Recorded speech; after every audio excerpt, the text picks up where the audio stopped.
14 police dogs surrounded a little boy in front of his apartment. What happened next shocked everyone. The morning was too quiet, too still. A strange mist swirled around the modern brick building as the sun struggled to rise, and in the center of that busy urban courtyard stood a little boy in sneakers, trembling, his hands pressed to his mouth in silent fear. But what froze the world that day wasn't the boy. It was what surrounded him. 14 police dogs, fully trained canines, formed a perfect circle around the child, their bodies rigid, their eyes locked onto the door behind him. They stood like soldiers preparing for war. The boy's hands flew to his mouth. "Dad," he whispered, but the apartment behind him stayed silent. No movement, no answer. Neighbors watched from a distance, confused and terrified. Some whispered, "Why were 14 police dogs gathered around a little boy living blocks from the nearest precinct? Why were they acting without handlers? And why every time someone stepped forward to help him? Did the dogs growl in warning? And why did they refuse to let him step back inside his own home?" No one knew that the truth hiding inside that apartment would change everything. Minutes later, officers arrive confused and breathless because none of these dogs had been deployed. Every single one of them had broken free from their handlers. Every single one had tracked this one little boy in the city. Then one of the dogs stepped forward and began barking wildly at the little boy. He froze, his breath catching in his throat. "Please make him stop," little boy pleaded, looking around desperately. But Police Dog didn't back down. He growled low, his muscles tense, his gaze locked onto him like he was hiding something dangerous. At first, everyone thought the boy was in danger. But they were wrong. Very wrong. They came with a purpose.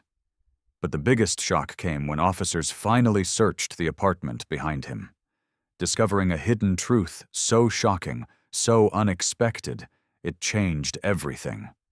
What those dogs had sensed, what they found inside that apartment, shocked the entire world. Stay with us because this amazing story will leave you speechless. Before we start, make sure to hit like and subscribe. And really, I'm curious, where are you watching from? Drop your country name in the comments. I love seeing how far our stories travel. Morning in the city always carried a strange kind of calm, soft, cold, and quiet. Enough that even the traffic seemed to whisper instead of roar. A white blanket of mist drifted lazily between the tall buildings, rolling across the ground like slow-moving smoke. Modern apartments sat scattered across the courtyard, but one stood alone at the center. The brick building with the glass door, buzzing intercom and a warm glow still burning in its tiny window. Inside that apartment, a little boy named Alex stretched awake, rubbing the sleep from his eyes. He was only 7, small and delicate, with messy blonde hair, in a habit of running everywhere he lived with his grandmother, who was already outside getting the mail. Alex slipped on his little sneakers and stepped out into the chilly morning air without thinking twice. The first thing he noticed was the silence. Not the usual city silence, but a deeper one, a silence that felt heavy, as if the world was holding its breath. He took a few steps down the path and stopped. Something in the mist moved. A dark shape, then another, and another. Alex blinked, thinking it might be his sleepy eyes playing tricks on his. But as the mist thinned, the shapes became clearer. 4 tall, pointed ears, then 4 more, then 8, then 12. Within seconds, 14 large German shepherds stepped out of the haze. Police dogs, every one of them wearing their black K9 vests, their badges glinting faintly in the morning light. Alex's breath caught in his throat. They didn't bark. They didn't growl. They didn't move toward him or away from him. They simply formed a perfect circle around him, a silent, unmoving ring of K9 guardians. Alex pressed his hands to his mouth. His heart hammered in his chest so hard he could hear it. He wanted to scream for his grandmother, but the words wouldn't come out. The dogs weren't acting like normal dogs. They were trained, organized. Their posture was stiff, their eyes focused, not on his face, but on his apartment, as if guarding him from something behind him or inside the building. From across the courtyard, a neighbor paused while carrying a bag of groceries. His eyes widened as he dropped it and sprinted toward the gate. "Oh my God, Alex!" he shouted. "Don't move!"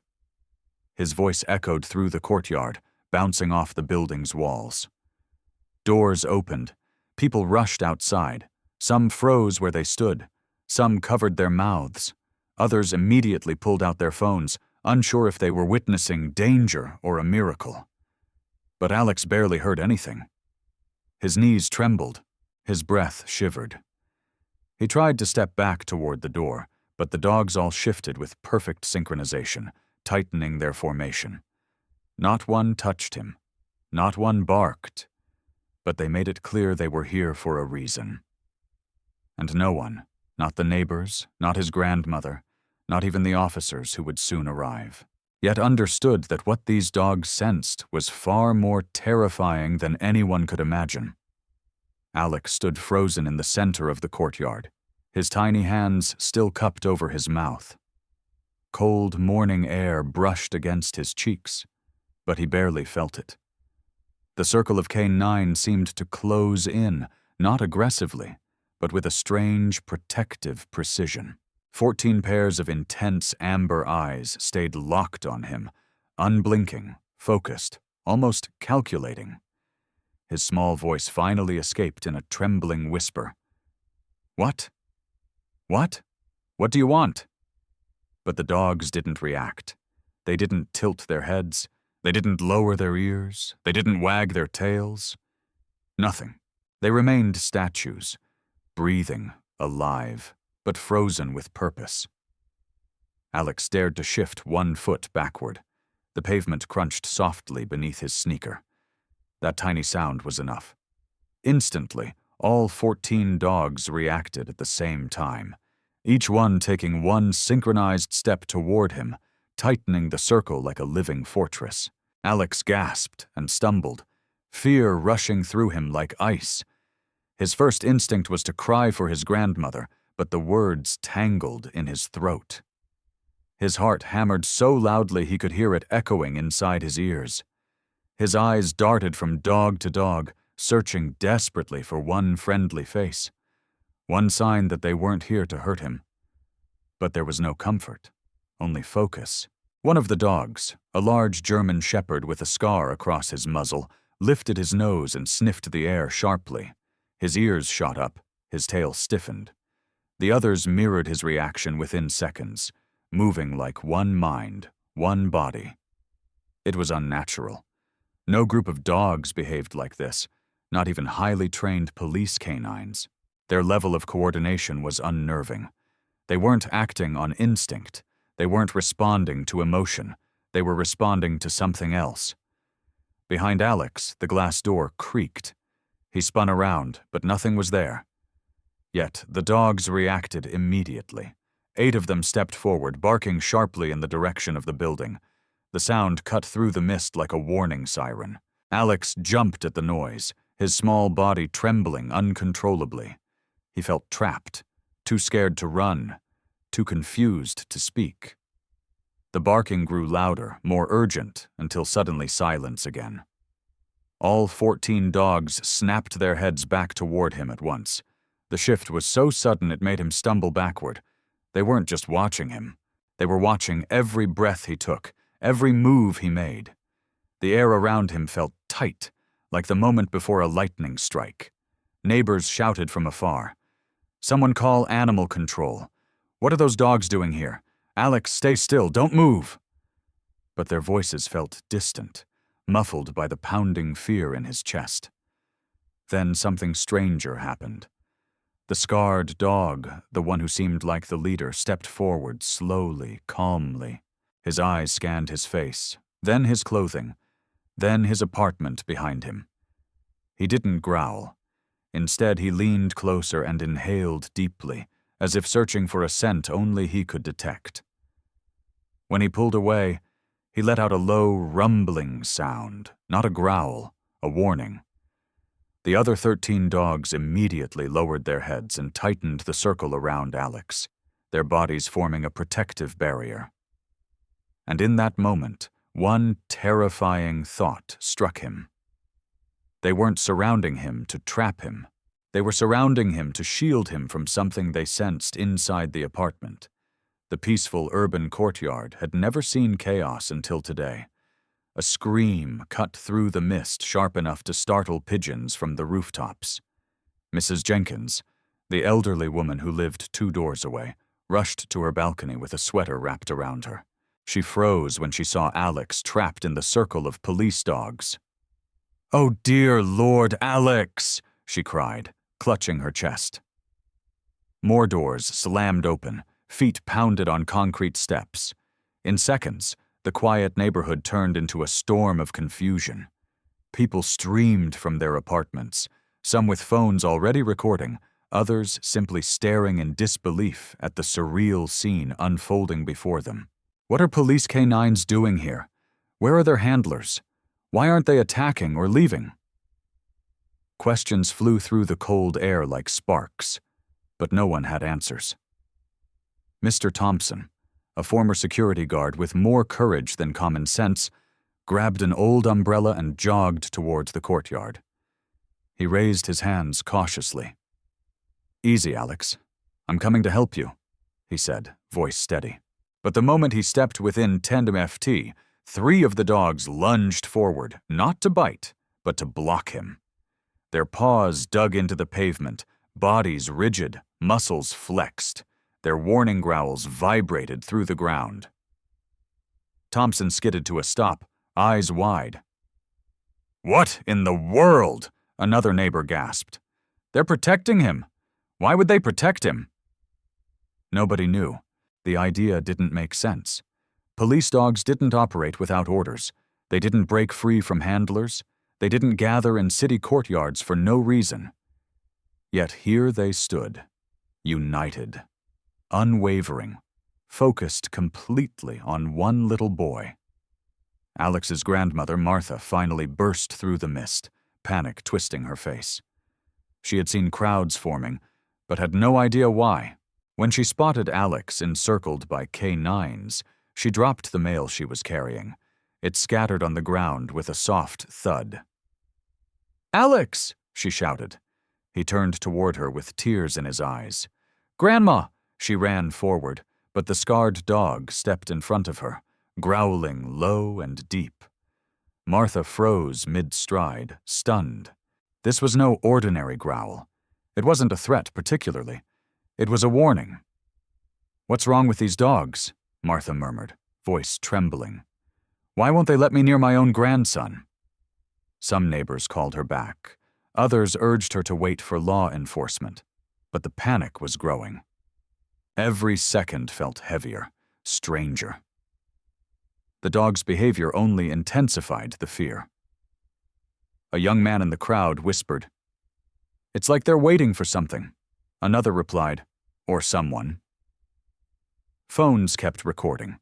People kept arguing. A few even dialed emergency services, voices shaking as they tried to explain how 14 police canines had appeared out of nowhere, surrounding a child with military-level precision. Then, as neighbors continued shouting, pleading, and speculating, a chilling realization spread through the crowd. None of them, not one single human, was in control of the situation. But the dogs were. Their formation, their attention, their synchronized movements. It was as if they weren't responding to people at all, but to an invisible threat coming from the apartment behind Alex. And whatever it was, the dogs had sensed it long before anyone else could. Sirens shattered the city silence.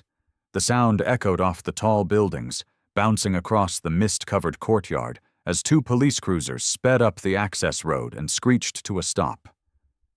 Tires sprayed behind them. Before the doors even opened, neighbors stepped aside, relief flooding their faces. Finally, someone who could take control. But no one expected what happened next. Officers Rodriguez and Harris jumped out, hands on their holsters, eyes locked on the scene. The 14 German shepherds didn't flinch. They didn't turn. They didn't react at all, as if the approaching officers were nothing more than passing shadows. Rodriguez frowned. Are those our canines? Harris shook his head slowly. They shouldn't be. Our unit is accounted for. The dogs stood firm, surrounding Alex with perfect precision. Not a single one broke position. Not a tail swayed. Not an ear flicked. Their discipline was unnerving, even for officers trained to work with elite police dogs.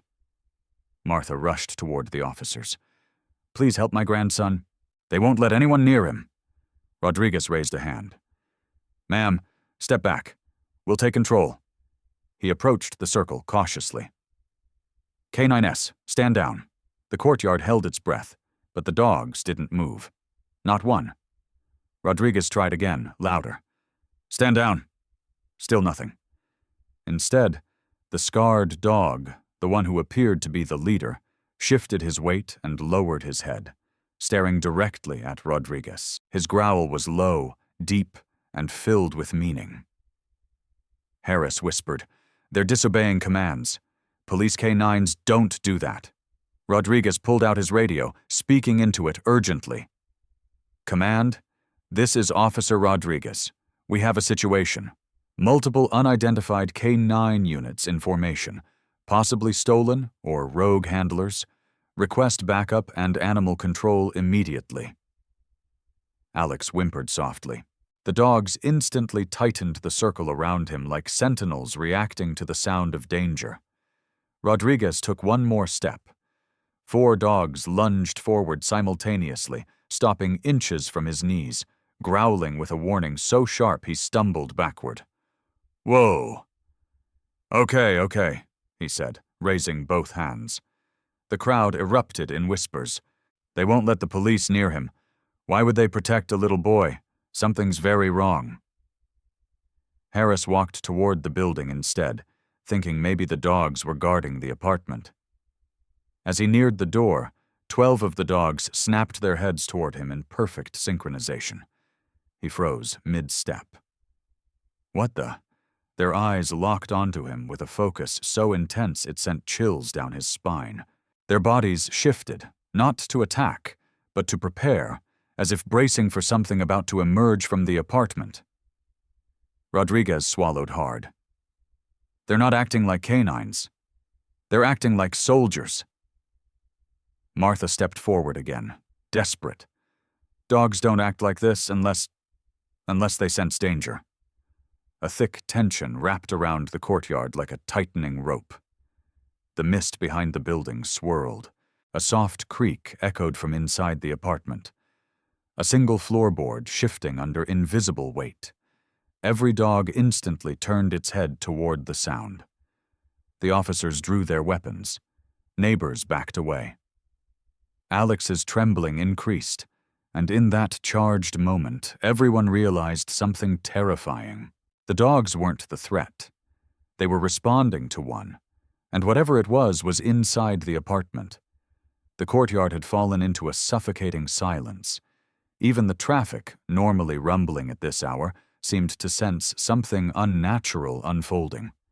Officer Rodriguez stood frozen, gun drawn, but trembling slightly, not from fear of the dogs, but from the unknown lurking behind the apartment walls. Alex kept his eyes on the ground, his shoulders shaking.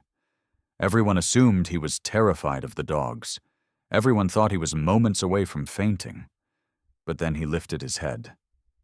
His voice was barely a whisper, but somehow it cut through the mist more sharply than the sirens had moments earlier. "They're not here for me," he said. The officers exchanged confused glances.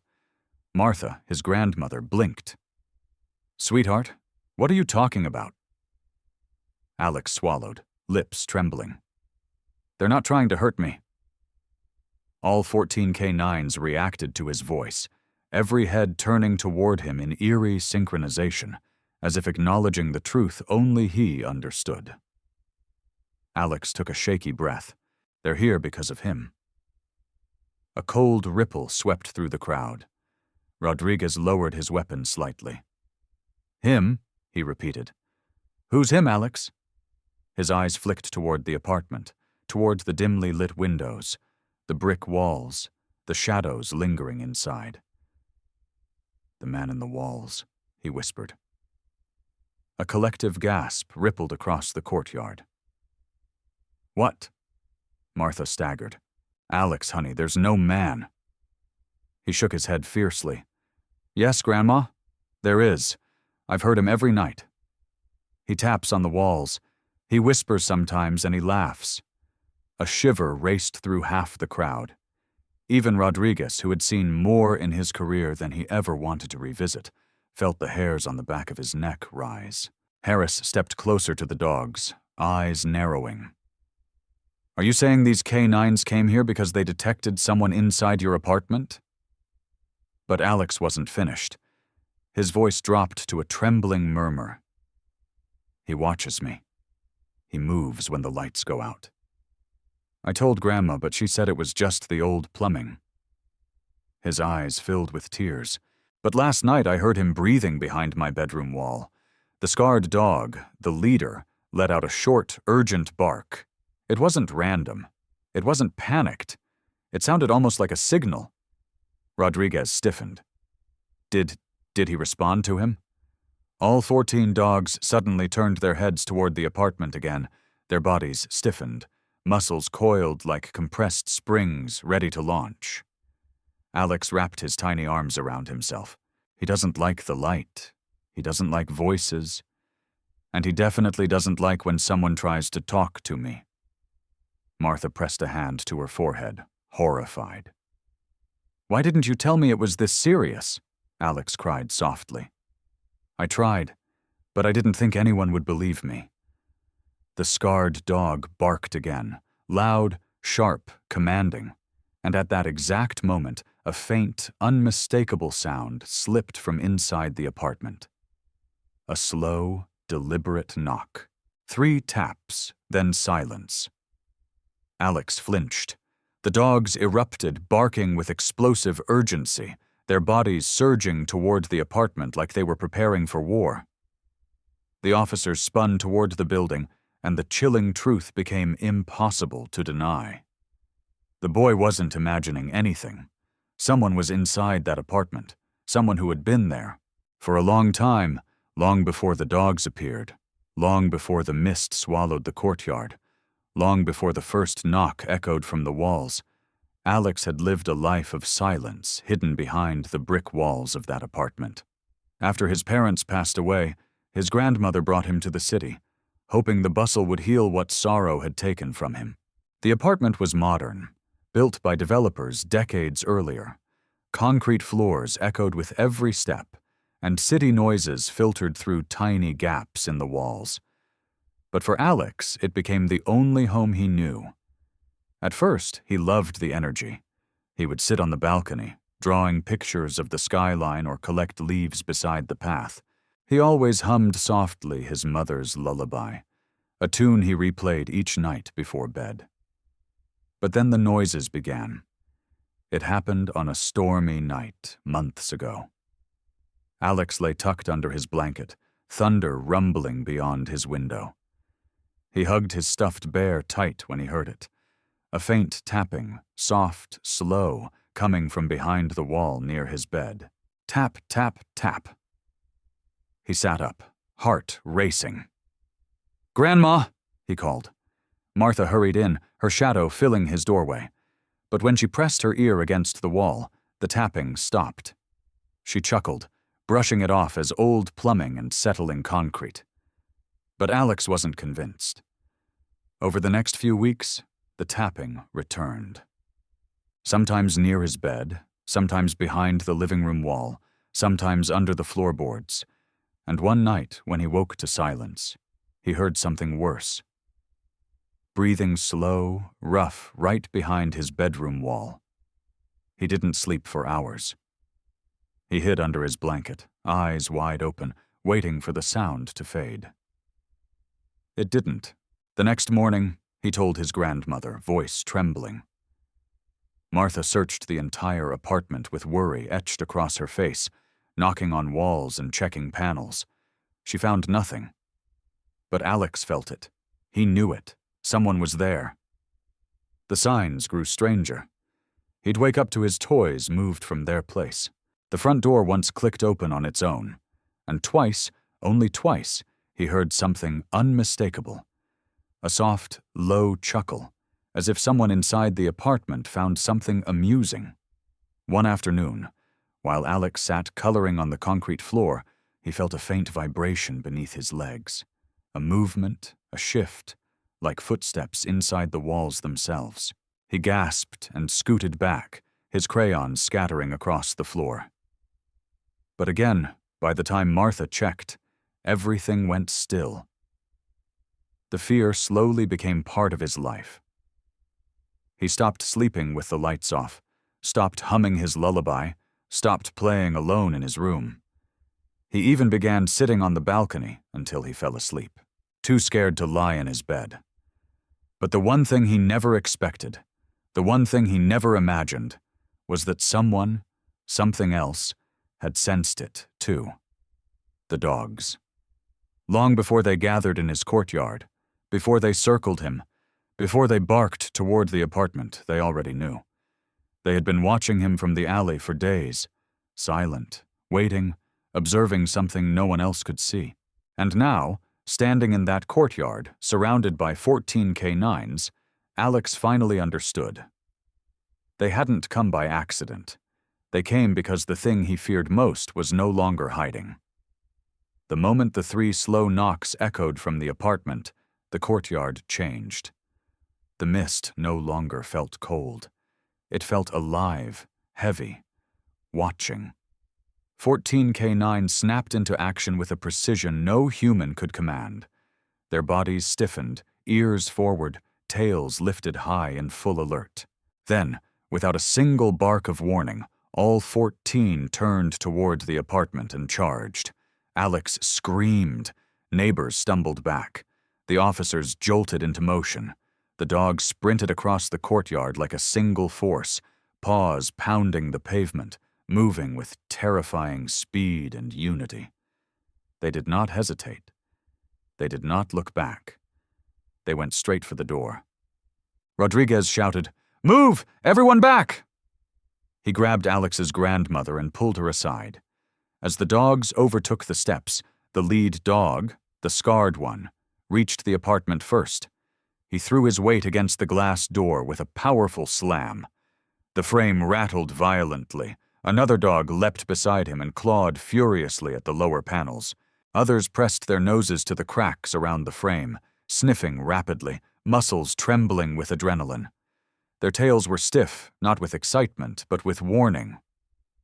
Inside the apartment, something shifted. A soft thud, a dragging scrape, a whisper of movement behind the walls. The dogs erupted, barking, growling, scratching. Their urgency felt primal. Rodriguez steadied his weapon, heart pounding. Harris, flank left. Unit 2, cover the back window. The dogs barked at the officers' movement, not to challenge them, but almost to guide them, as if saying, "Hurry inside now." Harris, now pale, approached the door with caution. The dogs stepped aside just enough to give him space, but their eyes never left the entrance. Their growls deepened when he reached for the handle. Martha trembled violently. Oh God, what's inside?" Alex's small voice cut through the chaos. "He knows you're coming." Everyone froze for a heartbeat. Then Harris twisted the handle and shoved the door open. The apartment swallowed them in darkness. A wave of stale, metallic-smelling air seeped out. Alex clung to his grandmother as the officers stepped inside with flashlights raised high. The beams cut through layers of dust and shadow, illuminating the cozy but cluttered interior. At first, nothing seemed strange, just a modern apartment. But then, one of the dogs darted inside and rushed straight to the living room wall. He began clawing with frantic desperation, growling so aggressively Rodriguez had to pull him back.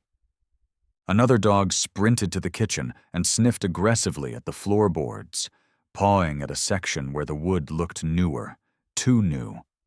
A third dog hurled itself toward the closet, barking deep and loud, but not at the clothes, at the panels behind it. All 14 canines were reacting to something specific, something hidden, something human. Rodriguez's flashlight passed over the floor, then stopped. "What the Harris? Look at this!"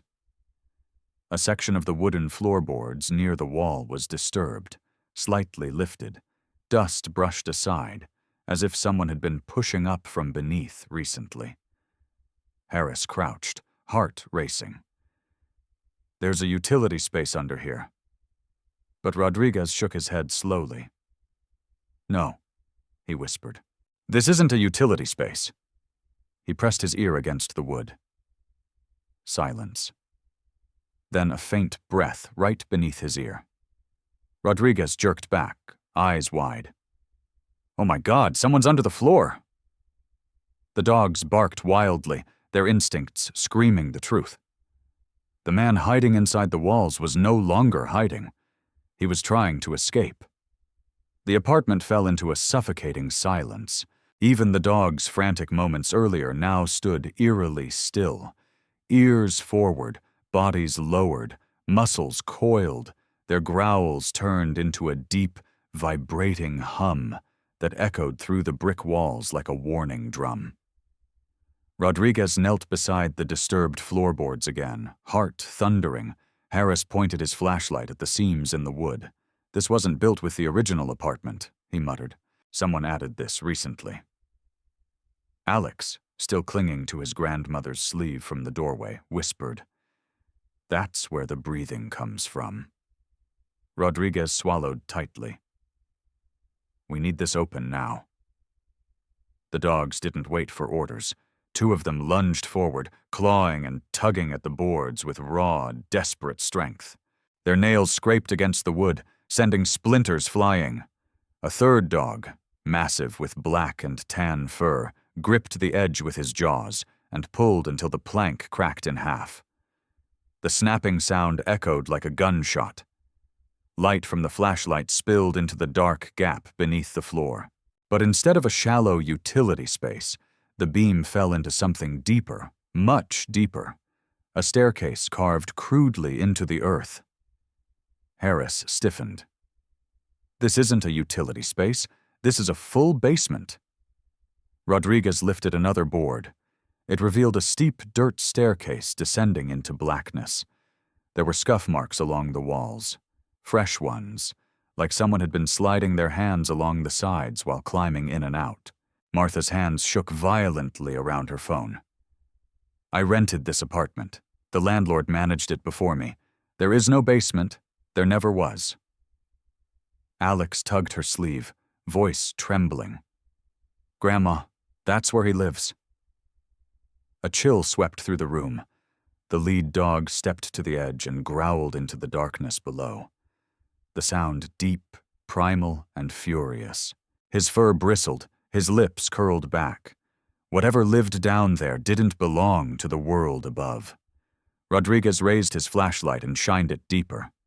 Past the bottom of the stairs, something caught the light. A smear, a handprint. Not old, not faded. Fresh. Harris whispered, "Blood." The officers exchanged a tight, terrified look. Rodriguez turned to the rest of the dogs. "Move!"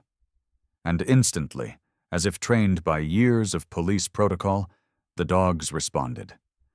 7 stayed behind, forming a tight perimeter around Alex and his grandmother. The other 7 descended the stairs without hesitation, silent, focused. Each step executed with military precision. The air changed the deeper they went. Colder, staler, heavier. The hum of the dogs' growls vibrated off the dirt walls. Rodriguez followed closely, gun raised, heartbeat pounding in his ears. At the bottom of the staircase, the basement opened into a narrow chamber just barely large enough for a man to move in. The flashlights flickered across jagged concrete beams, brick walls, and something else. Old cans, shredded blankets, a lantern, footprints, a bucket of water, a pile of crumpled notes, signs of someone living here for a long time. But the dogs weren't reacting to any of that. No. They all turned their heads sharply toward the far wall. A flat wooden panel with scrape marks around the edges. Another hiding place. Another lair. Rodriguez stepped closer, pointing his light at the panel. "Harris, this isn't a basement." Harris tightened his grip on his weapon. "Then what is it?" Rodriguez stared at the wooden panel, breath shallow. A bunker. And someone built it behind the original apartment walls. The dogs growled as one, bodies lowered, ready to strike. Whoever was inside that hidden chamber was inches away, and he had nowhere left to run. Rodriguez steadied his breathing, hand hovering just inches from the wooden panel. The basement air was thick, so stale it tasted metallic. Dust floated in the flashlight beams like tiny ghosts swirling between shadows. Behind him, the 7K9s formed a tight semicircle, muscles tense, eyes fixed on the panel as if they could see straight through it. "Something's behind that wall," Harris murmured, voice low. The scarred lead dog growled deep and guttural, pressing his paw against the panel. He wasn't just alert. He was furious, trembling with restrained rage. Rodriguez swallowed. "All right, on 3.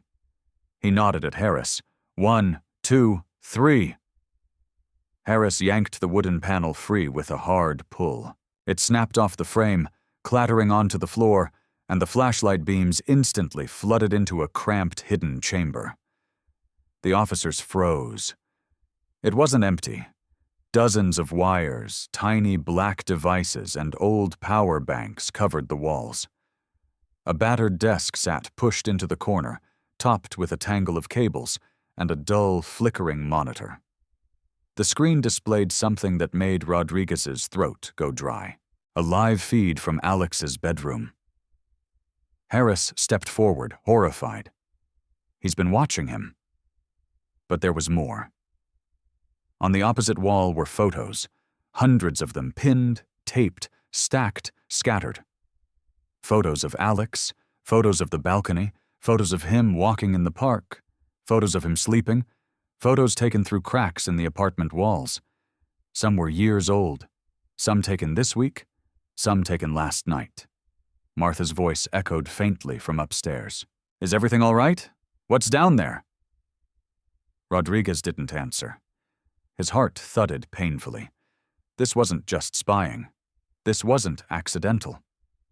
Someone had been tracking Alex with meticulous obsession. Harris lifted a notebook off the table, its pages filled with scribbled notes. Day 42. He didn't hear me. Day 84. He hummed again. Beautiful sound. Day 126. Grandma left the apartment. Opportunity soon. Day 201. He looked directly at the wall today. Does he know? Harris's hand shook as he dropped it. This guy is sick. Rodriguez stepped deeper into the chamber. The dogs pressed forward too, sniffing the air, tails rigid. One barked sharply at the far corner of the room. The flashlight beam followed his gaze. A hollow metal pipe protruded from the wall, small, thin, connected to a tiny hole in the apartment foundation. A whisper channel, a way to hear the little boy's voice from inside his room. Harris exhaled slowly. He was listening to him every night. Rodriguez clenched his jaw. He wasn't just listening. He pointed to a second monitor. Blank, black, but with a faint green glow in the corner. A movement sensor, a heat tracking display. Harris leaned closer, eyes narrowing. Wait, this says someone was down here less than an hour ago. Rodriguez's blood ran cold. Fresh footprints, warm equipment, a still running monitor. He's close, Rodriguez whispered. The scarred dog lifted his head and growled. Not at the equipment, not at the walls, but at the thin darkness behind the chamber. And then they heard it. A soft scrape, a shoe dragging against concrete, a breath, quick, panicked, almost inhumanly shallow.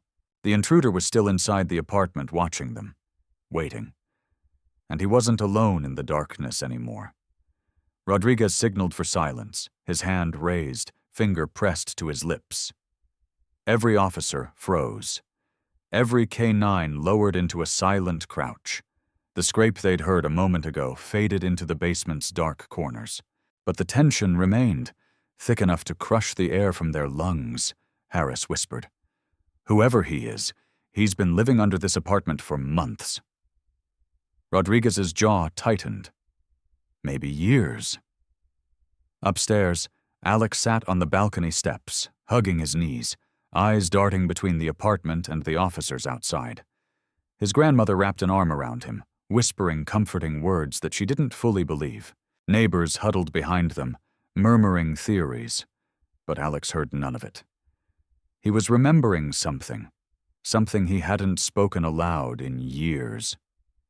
When Rodriguez and Harris climbed out of the basement, their faces pale. Alex lifted his head. His voice was small but steady. I know why they came, he said. Rodriguez knelt beside him. Why, sweetheart? He took a long breath. Because of my dad. Martha blinked.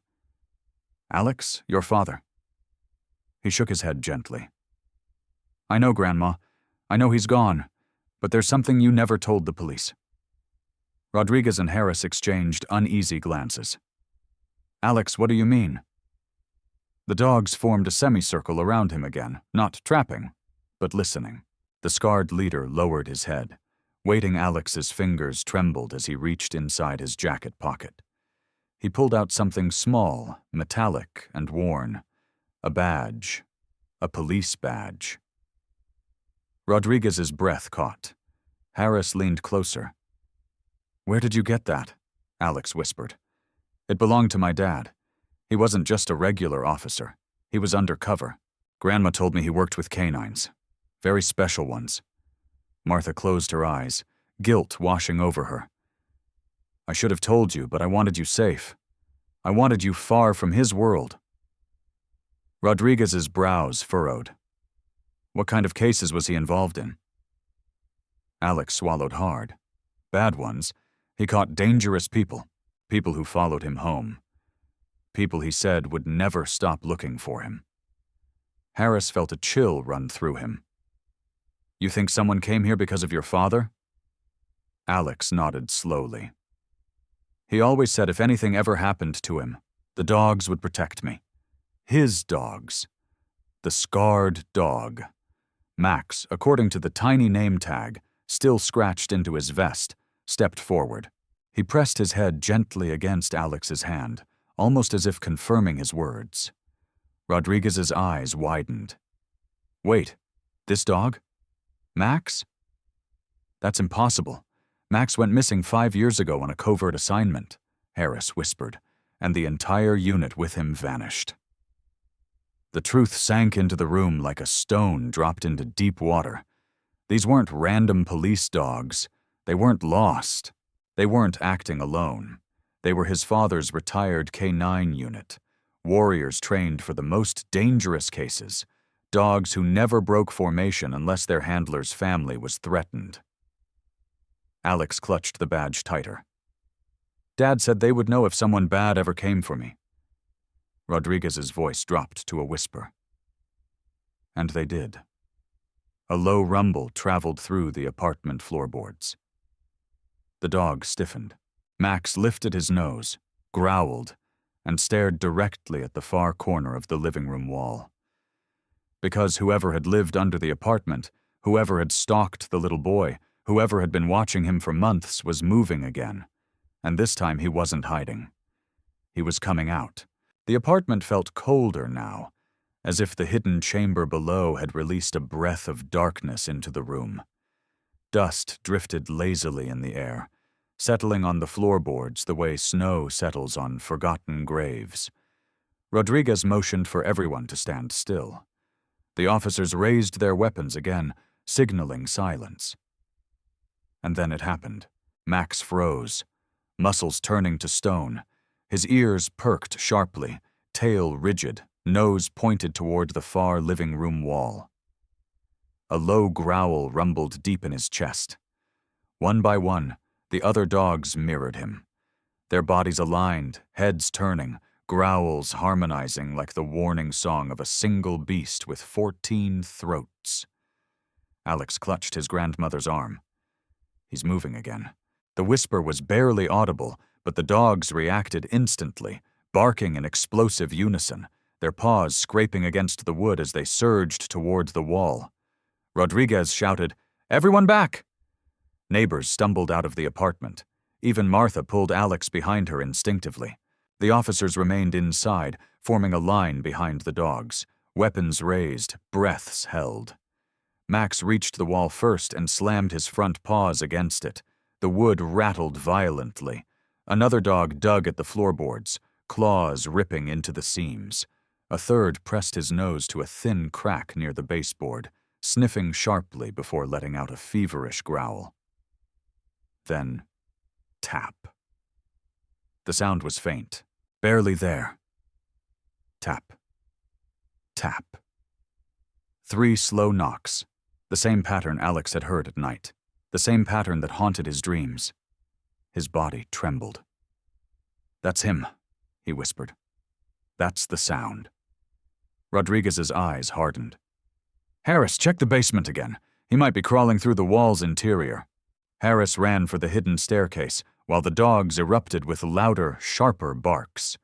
Their bodies pressed forward, blocking the officers from standing too close, as if protecting them from what was behind the wall. Max suddenly stopped barking, his head tilted, his ears twitched. He inhaled deeply, one long, slow breath, and let out a low, chilling sound that wasn't a normal growl. It was something older, instinctive, a primal warning. Rodriguez whispered, "They're tracking movement inside the wall." But Alex stepped forward, eyes wide with fear. No, he's not inside the wall anymore. The room fell silent. Every flashlight beam shook slightly in the officer's hands. The apartment creaked.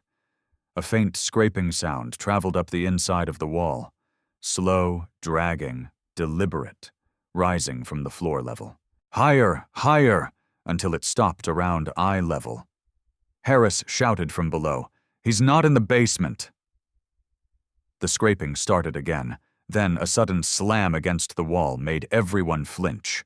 The dogs leaped backward, barking wildly, claws digging into the floor, tails stiff with terror and fury. Something inside the wall moved rapidly, crawling, shifting as if a body was pressed between the apartment studs. Rodriguez stepped closer and whispered, "He's inside the wall cavity." Max snarled, his lips peeling back fully now, saliva dripping from his teeth. He pressed his ear to the wall and barked violently. 5 deep, rapid barks. The other dogs followed with the same pattern, not random, a signal. They'd found him. The man hiding inside the apartment's walls was right behind that wooden panel, and he was trying to get out. The apartment walls seemed to breathe, expanding and contracting with each scrape that echoed from inside them. The dogs barked with a fury no one had seen before. Their paws hammered the wooden floor. Their teeth snapped in the air. Every instinct in their bodies screamed that the thing hiding behind the wall was no ordinary intruder. Rodriguez tightened his grip on his weapon. "Harris, on my mark, we break this wall down." Harris braced his shoulder against the wooden panel. The dogs backed away only a few inches, forming a jagged semicircle, eyes locked, ready to strike the moment the wall cracked open. Then came the voice, a low whisper echoing from inside the wall's hollow cavity. "Don't do that." Alex gasped and clung to his grandmother. "He's talking now. He never talked before." The whisper came again, this time rising in a shaky, disturbed breath. "He doesn't need you. He doesn't need any of you." Max erupted with a roar of bark so violent the air shook. His claws gouged into the wood, desperate to reach whoever was speaking. The other canines joined him, their growls blending into one thunderous sound. Rodriguez shouted, "Now!" In one explosive movement, Harris slammed his shoulder into the wall. The wood splintered. Rodriguez kicked the weakened panel, sending it crashing inward. The cavity behind the wall was dark, narrow, and suffocatingly tight, but not empty. A man crouched inside, pale, skinny, filthy. His clothes hung off him like rags. His hair was unwashed, long, tangled over hollow eyes. Dirt and dried blood streaked across his face. His fingers were raw, the nails broken, evidence of clawing through the walls.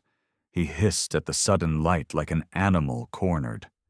When the flashlights hit him, he lunged. Rodriguez fired a warning shot just inches above his head, and the man froze, panting, shaking, glaring with something between fear and madness. Harris shouted, "Hands where we can see them!" But the man didn't lift his hands. He stared directly at Alex. A slow, twisted smile crawled across his face. "I've been watching you," he whispered. "You're just like your father." The word sent a chill through the room. Max snarled and lunged, only held back by Rodriguez's outstretched arm. Two other dogs barked so violently that saliva hit the floorboards. The man laughed. A sound so eerie, it silenced the barking for half a second.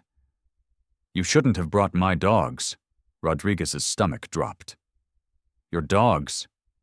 They were never your dogs." The intruder tilted his head slowly.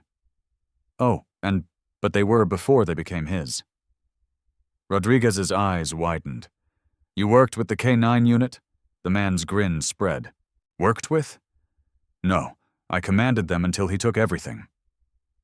The scarred dog bared his teeth, recognizing the man's scent. One from their darkest training days, one tied to secrets never meant to resurface. Harris moved in swiftly, gripping the man by the arm. The intruder thrashed and screamed, "He's mine! He was always meant to be mine!" Martha stepped in front of Alex protectively as officers restrained the intruder. The dog surged forward, ready to rip through the officers just to get to him. But Rodriguez held up a hand. "No, stand down." Miraculously, they did barely. As the intruder was dragged out of the wall cavity, kicking and hissing like a wild creature, Rodriguez whispered to Harris, "This wasn't random. This wasn't luck. This man came for the boy, and the dogs, his father's dogs, had known the apartment felt different now. No longer just a home, but a battlefield of secrets finally breaking through the floorboards." The intruder's twisted laughter echoed faintly as the officers dragged him toward the balcony, his bare feet scraping against the wood. The dogs followed close behind, growling in synchronized rhythm, their eyes burning with a hatred far older than the day's events.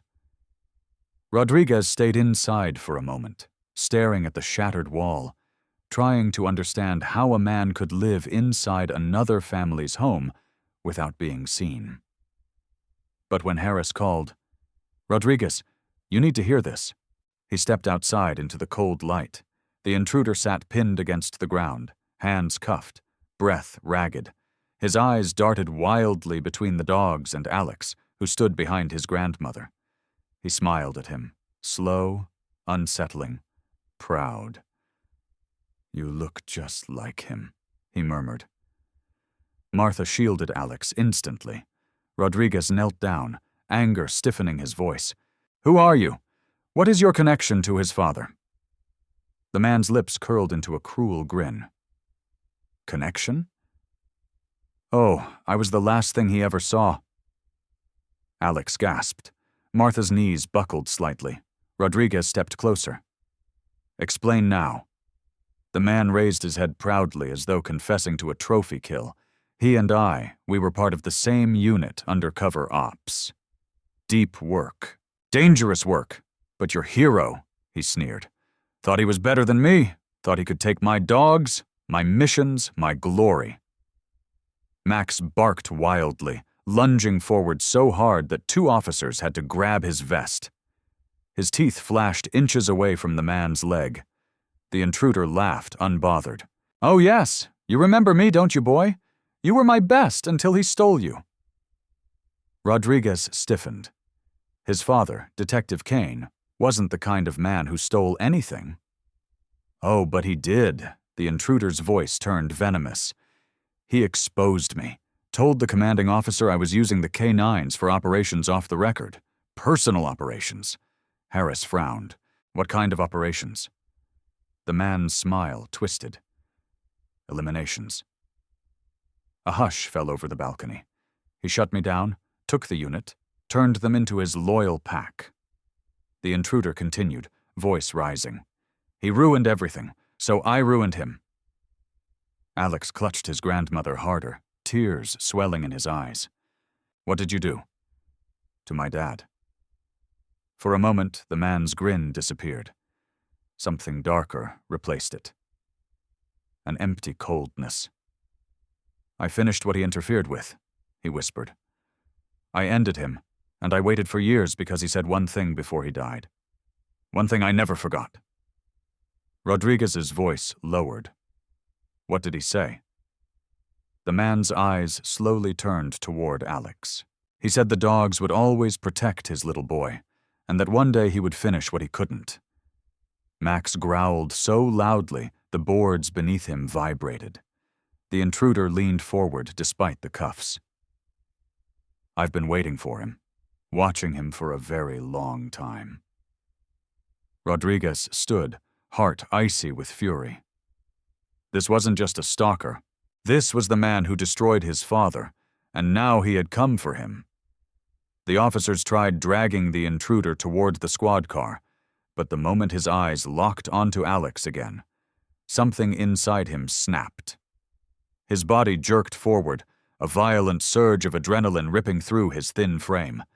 He lunged, not at the officers, at Alex. "No!" Martha shouted, pulling him back. Rodriguez reached for his weapon. Harris shoved himself between them, but none of them were fast enough. The only ones fast enough were the dogs. Max let out a roar no one had ever heard. Half bark, half battle cry. His muscles exploded into motion. 4 other K-9s leaped at the same time, bodies colliding with the intruder in midair. The force knocked him backward so violently he hit the ground with a sickening thud. The officers scrambled to restrain him, but the dogs weren't finished. They stood between him and Alex, 14 strong, forming the tightest protective wall yet. Their bodies shook with rage, their teeth bared.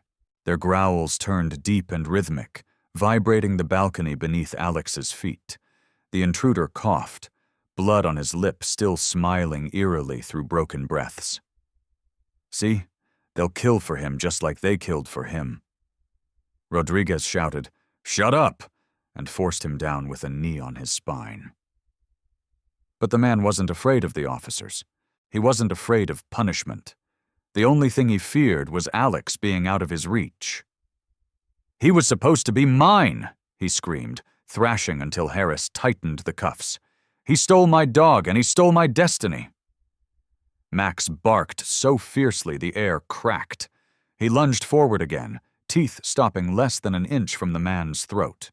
Only held back because Rodriguez grabbed his vest. "Max, no!" Rodriguez shouted. The dog froze, not because he obeyed the officer, but because he glanced over his shoulder at Alex.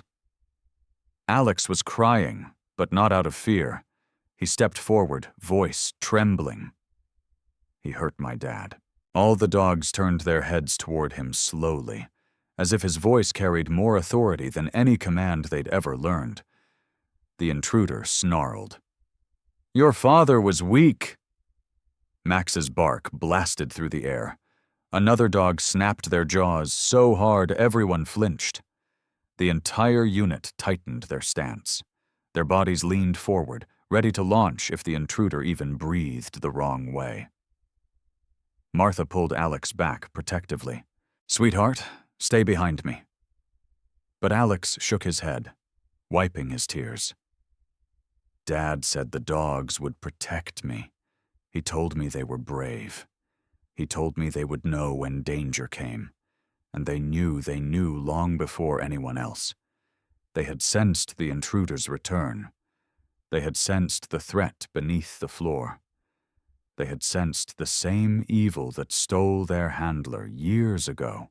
Now, as the intruder thrashed like a trapped animal, the dogs pressed even closer, shoulder to shoulder, forming a living shield around the little boy. Rodriguez tightened the cuffs and shouted to the other officers, "Get him in the car now!"